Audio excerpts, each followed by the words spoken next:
কালকে আমার পরীক্ষা আর আজকে আমি যাবো মেলায়। অ্যাকচুয়ালি আমাদের বাড়ির পাশে একটা মেলা বসেছিল, তো সেখানে গিয়ে ভাবলাম ব্লগ বানিয়ে নিই। তো hello everyone, welcome back to my another mini blog. চারিদিকে এদিক ওদিক দেখার পর একটা স্পিনার পছন্দ হলো, বাট ওটার দাম শুনে আমরা মেলার ভেতরে ঢুকে পড়লাম।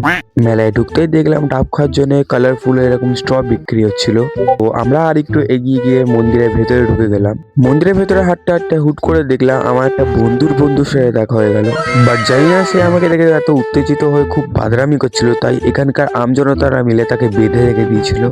তো এনিওয়ে যাই হোক, তারপর আমার মায়ের মনে পড়লো যে কালকে আমার যে পরীক্ষা, তাই কি একটা বেশ কিনছিল। তারপর খুব খিদে পাচ্ছিল, তাই ফুচকার দোকানে গিয়ে জিজ্ঞেস করলাম 5 টাকার ফুচকা দাও। বললো 5 টাকার ফুচকা হবে না। তাই আমি রাগ করে এখানে চলে এলাম। এখানে গেছে বললাম গাড়ির টিকিট কত করে। বললো চাঁদের টিকিট দেখেছিস? আরে না না গাইস, মজা করছিলাম। তো আমি এখানে ঘুগনি খেয়ে এই ক্যারেক্টারগুলোর দাম শুনতেই মেলা থেকে বেরিয়ে এলাম। ভাই হরেক মাল 20 টাকা লিখে সব জিনিস বাড়িয়ে দিয়েছে এখানে। তো ঘর যাওয়ার পথে দেখলাম যে এখানে বাদাম বিক্রি হচ্ছে। তো আমি বাদাম কিনি, তোমরা ততক্ষণ চ্যানেলটাকে সাবস্ক্রাইব করে নাও এরকম ভালো ভালো মিনি ব্লগের জন্য।